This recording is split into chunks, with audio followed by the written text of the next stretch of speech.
Welcome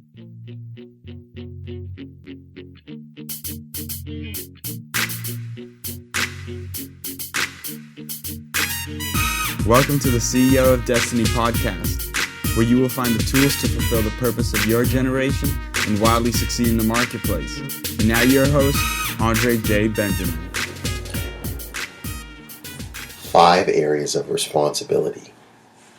Every single one of us has 5 areas of responsibility primarily. I know I can expound upon maybe 9 or more, but I'm going to start with 5 primary ones that I believe that the Father measures us by, because how can you determine a person's maturity?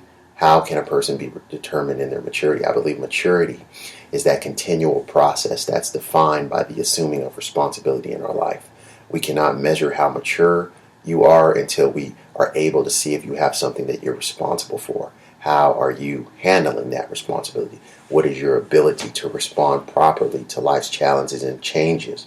See, responsibility is the fact of having a duty to deal with something or of having control over someone. So we can only determine your maturity based upon how responsible you are for any given area that you are given control over.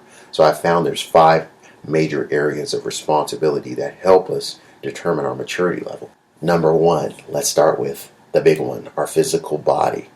How are you taking care of this precious asset that you've been given called a body? See, every single one of us has this body that we're in. It's a tent, Paul calls it.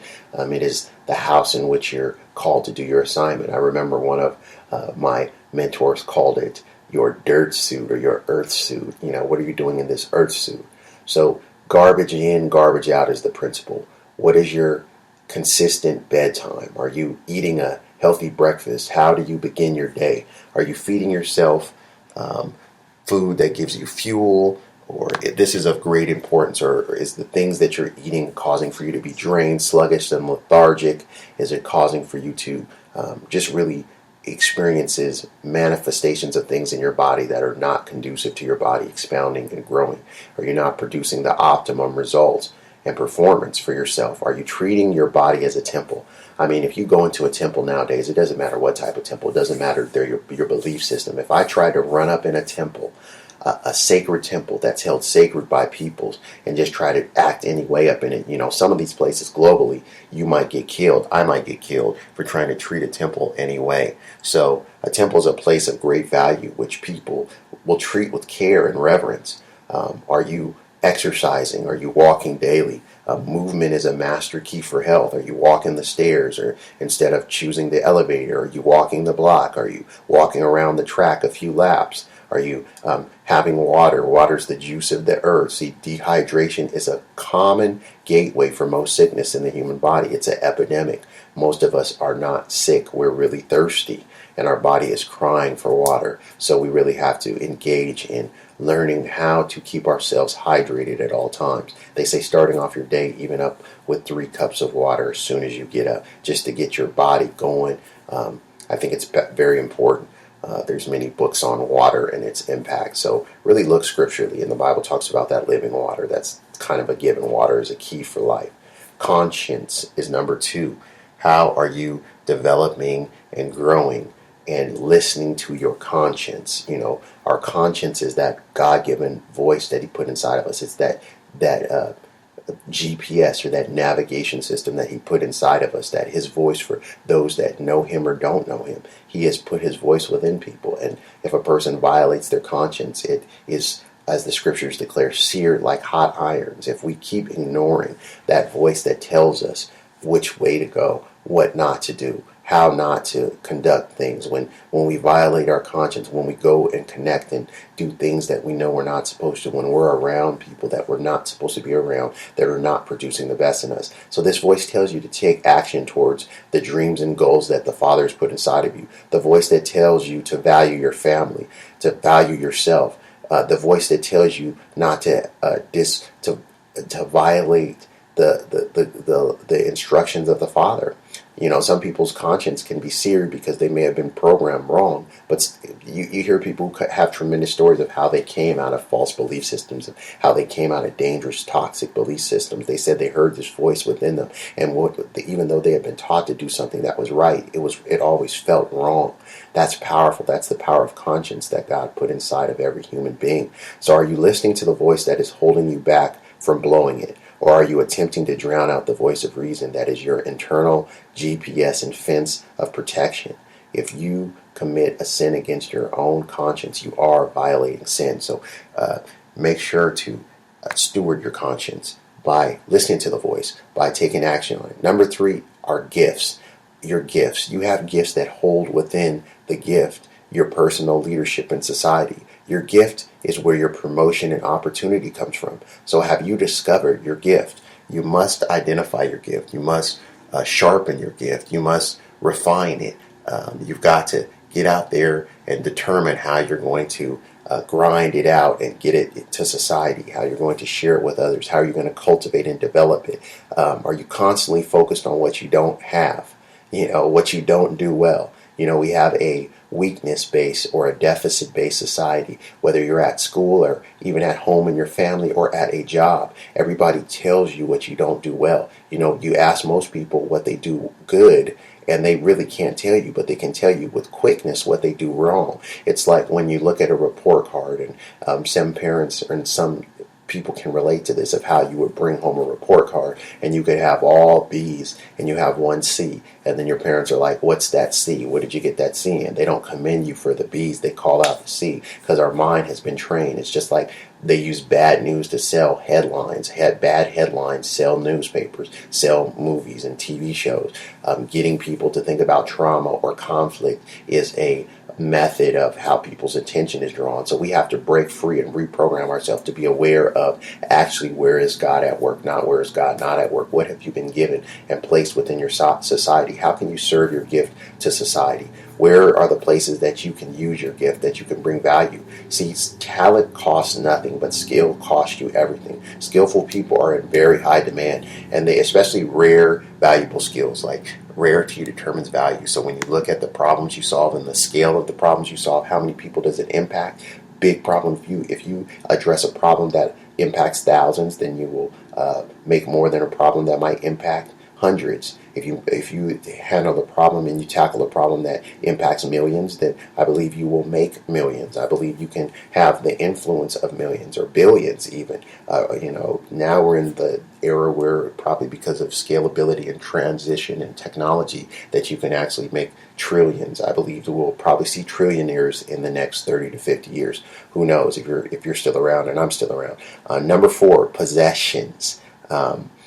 How do you take care of the things that you own? Are your clothes thrown on the floor in your house where you live? Do you keep your technology? Do you keep your business equipment? Do you keep important documents out of there? Do you need someone to help you out with the management of your possessions? Are papers scattered everywhere? Do you have a system to manage the information that you get? What is your task management, time management, energy management, document management system that is in order for you to keep things in an orderly manner? So, because if you can't find it, then it's useless. It's like, I had a friend one time who told me, he said, a teacher that is unorganized that's the great kryptonite of a teacher. A great teacher that has all these tremendous teachings. And he was challenging me. He was like, but if you can never find them, if you can never access them, if it's unretrievable, then it's useless.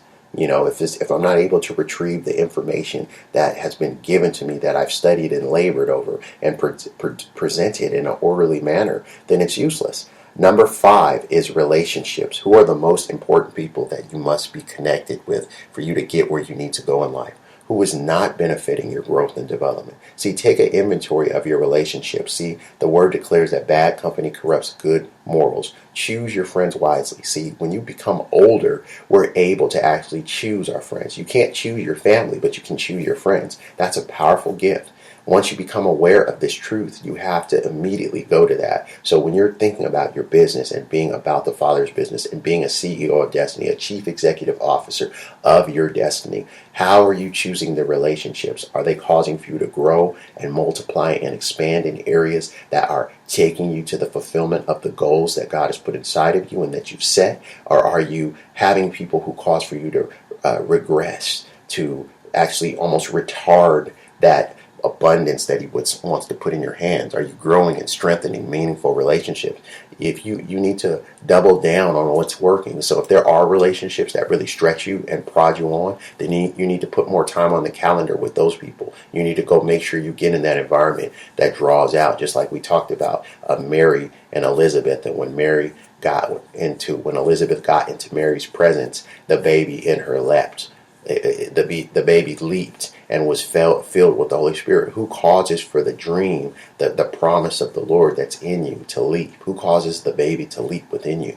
You think about the vision and the purpose that's within you. Who causes for that to leap and to get joy, and causes for you to sing because that baby's leaping and you're like, I got to proclaim what's inside of me. I've got to get busy on this. So being in that environment is very important. Make sure to resolve conflict in a healthy manner. Get rid of malice, saltiness, haterism, jealousy, and bitterness, covetousness. Bitterness affects your health in a negative manner, so it is imperative that we daily forgive whomever it is that we hold a grudge against. Every night, empty the account. Take an inventory. Go to bed thinking about, all right, who did I have an offense? Don't allow the sun to set upon that wrath. So let go of offense and bitterness and unforgiveness. Otherwise, you will be constrained. And Jesus, when he actually was giving an account to the Father of the things that matter in his high priestly prayer found in John 17, one of the key things that he said was, I did not lose one that you've given to me, except the one doomed to perdition. He said, I did not. He stewarded the relationships that the Father gave him.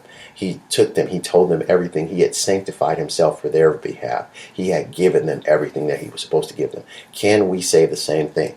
Are you stewarding the relationships that have been given to you? Are you allowing them to fall to the wayside? So, questions to consider. Number one, what do you think about the definition of maturity? Do you agree or disagree? Write out your viewpoint and be ready to make sure it aligns up with the scriptures. Number two, what amount of time have you spent thinking about how to steward these areas of responsibility? And number three, what is your plan? Put a tangible plan to improve in each area of these responsibilities. How will you attach a discipline? Attach one discipline. If it's for the body, it's like get up and walk for 30 minutes every day. Drink water. Go to bed on time. Set a bedtime. Set a wake-up time and a bedtime. Make sure you put in fruits and vegetables, and that you spend some time in the produce section, which is the most important section of the grocery store, that you get fresh produce that causes for you to be productive, and as well as that you make sure to get the highest quality meat that you can that's available to you, that you eat clean premium meats. If you're a meat eater, you're eating the fish, you're making sure that the proteins that you need to go into your body are going into your body. So the fruits, the vegetables, the clean meats, get the highest quality, the water, the oxygen, the oxygenation, the getting out there and being physical. It's worth it. Movement's a master key, so don't allow for your body to be destroyed. And then also, what are you doing with your conscience? How are you feasting upon mental candy? Are you eating that which is producing the life and the abundance? Are you strengthening your conscience by a resolve of adhering to that voice and cultivating and stewarding that? Then you look at your relationships. What are you going to do to put on the calendar? Who can you get around that causes the baby to leap? Your material possessions. What are you doing to steward what it is you have? Some of us are asking for more, but we couldn't handle more. So faithful with little, ruler of much. So take an inventory of the things that you have in your possession and make sure that you are stewarding it well. And then your gifts, attach a discipline of how can you utilize your gift? How can you develop your gift, cultivate your gift, and serve it out? So these are things to consider. CEO of Destiny signing out. Go to the website, ceoofdestiny.com, for more information. Excited. Got great resources for you there. Tune in next time.